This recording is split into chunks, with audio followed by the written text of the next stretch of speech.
Est-ce qu'un aveugle peut-il conduire un autre aveugle? N'est-ce pas, les deux tomberont dans une fosse? Nous continuons avec la motivation sur comment les peuples doivent servir leur Dieu et comment ils doivent l'écouter et le craindre. Servir Dieu, ce n'est pas parler en langue. Servir Dieu, ce n'est pas prêcher. Servir Dieu, ce n'est pas prophétiser. Parce que plusieurs personnes diront, nous t'avons servi. Et il leur dira, arrière de moi, parce que je ne vous ai jamais connu. Ce que nous devons faire, bien-aimés, le plus important, c'est d'obéir à la voix et à la parole de Dieu. Tout celui qui obéit à la voix de Dieu est une personne que Dieu considère. Tout celui qui écoute les ainsi dit l'Éternel et il marche selon ce qui est écrit, il devient une personne mise à part et il écoute le voix et les ordonnances de Dieu. Voilà pourquoi je suis en train de donner un conseil à toi qui es serviteur de Dieu, à toi qui es une personne qui cherche à être un repère pour cette génération.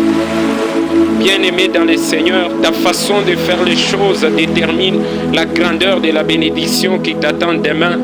Si tu fais bien les choses aujourd'hui, ta bénédiction sera aussi grande. Si tu fais mal les choses, ta bénédiction sera liée et attachée à comment est-ce que tu as fait ce que tu as fait. Voilà pourquoi, bien-aimé dans le Seigneur, la plupart des gens dans cette génération, ils ont cherché la bénédiction tout le jour et même les premiers jours qu'ils sont allés à l'église. L'objectif, c'est de trouver la bénédiction. Mais curieusement, la plupart, c'est la bénédiction qui est la dernière chose à arriver et à venir dans leur vie.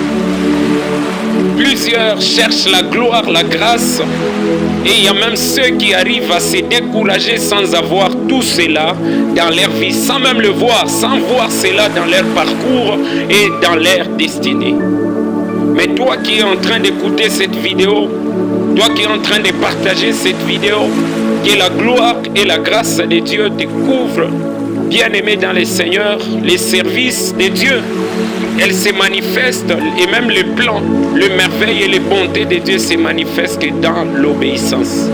Il dit, c'est du peuple qui connaîtront leur Dieu, agiront avec fermeté. Et il dit, le projet de Dieu sur les hommes, c'est un projet de bonheur et non un projet de malheur. Mais pourquoi tu vis les malheurs? Pourquoi tu vis la désolation? Pourquoi tu vis l'humiliation? Recadre-toi, Dieu a besoin de toi.